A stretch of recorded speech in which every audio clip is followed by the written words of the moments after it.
À la une, un petit tour de piste avec Elisa Sua du Sapin. Bonsoir. Bonsoir. Soyez la bienvenue. Écrivaine franco-suisse, vous publiez votre troisième roman. Il a pour titre Vladivostok Circus, édition Zoé. Alors vous racontez l'histoire de Nathalie. C'est une jeune costumière de 22 ans qui débarque dans un cirque pas vraiment comme les autres. Comment se passe son arrivée à cette jeune femme ?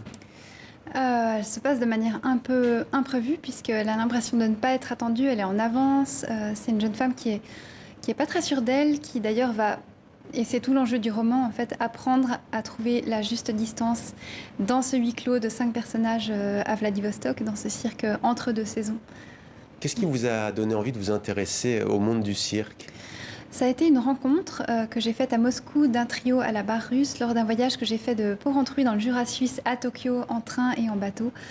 Et un trio que j'ai suivi l'année d'après au Cirque national de Budapest pendant quelques semaines parce que j'ai été proprement fascinée par la question de la confiance absolue qui doit régner entre les membres du trio parce que c'est une des disciplines du cirque les plus dangereuses. L'acrobate ne peut pas être assuré. Il y a Anna, Nino, Anton notamment. Alors Anton qui est dans le déni de son vieillissement, il a 65 ans.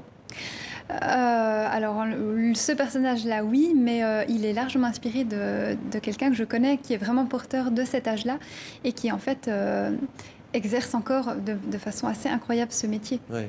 Alors, les relations humaines sont compliquées. On connaît l'amour, on connaît l'amitié. Vous, ce que vous essayez de capter, c'est autre chose, en fait. Oui, mais ça, c'était pas vraiment conscient. Je crois qu'avant même de m'attacher à parler de ce sujet, je crois que c'est vraiment la question, et j'y reviens encore, de la confiance, de comment on crée un lien qui doit être inébranlable puisque la vie est vraiment remise en question. Alors il se trouve qu'effectivement ce sont des gens qui ne se connaissent pas forcément au départ, qui ne sont pas de la même famille, qui ne sont pas amoureux, pas forcément amis non plus. En même temps, c'est pas vraiment une relation de travail. Et donc ça pose la question, pourquoi remettre sa vie entre les mains de deux porteurs pour un geste qui semble en apparence gratuit, sauter sur une barre à 7-8 mètres de hauteur, Ouais. mais c'est moins gratuit que ça en a l'air. Faut-il y voir une métaphore de notre époque ? De notre époque, je sais pas. En tout cas, j'ai l'impression de peut-être des relations humaines Ouais. et de chercher à s'échapper de son propre corps ou un peu de soi aussi peut-être. Ouais. Alors, c'est un cirque, je dis, pas comme les autres. On est loin des... en général, c'est vrai que ça évoque les clowns, les paillettes. On pourrait dire, ouais, les chevaux au galop. Là, rien de tout ça. Il n'y a pas d'animaux, d'ailleurs. Non, j'ai jamais spécifiquement voulu parler du monde du cirque en tant que tel, encore moins des animaux au cirque, qui d'ailleurs, enfin, il n'y en a pas dans ce cirque-là, ça fait 10 ans qu'il n'y a plus d'animaux. Leur odeur, par contre, reste très forte, peut-être pour montrer aussi cette liberté perdue, justement, des animaux en captivité.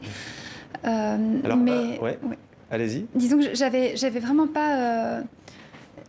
Il se trouve que ça parle du cirque en creux parce que j'ai rencontré un trio à la barre russe et que c'est une discipline circassienne. Ouais. Mais ce qui m'intéressait avant tout, c'était vraiment le lien humain, Le lien humain dans de cet ces gens univers, dans ouais. cet univers. Le psoriasis dont elle souffre souligne et accentue sa fragilité. C'est grave, demande Anna. Je secoue la tête, ça m'arrive quand je suis stressée. Réponse, tant mieux. Alors, des discours succincts entre eux, vous parliez de confiance. C'est très réservé, très timoré. Qu'est-ce que ça implique au niveau de l'écriture ? Des phrases courtes ? Je crois qu'au niveau de l'écriture, ça implique tout le corps, dans le sens où là, vous avez lu un passage où on parle de la peau qui est comme ça un peu croûtée, malade. Les corps dans ce livre doivent être à leur perfection, en fait, puisqu'ils doivent...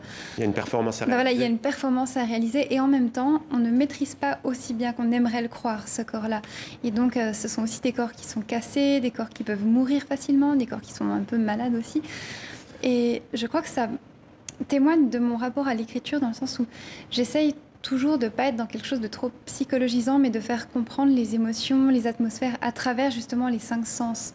Et en ce sens-là, le corps est sollicité partout. Les 5 sens à travers l'écriture. Merci d'être venu sur notre plateau.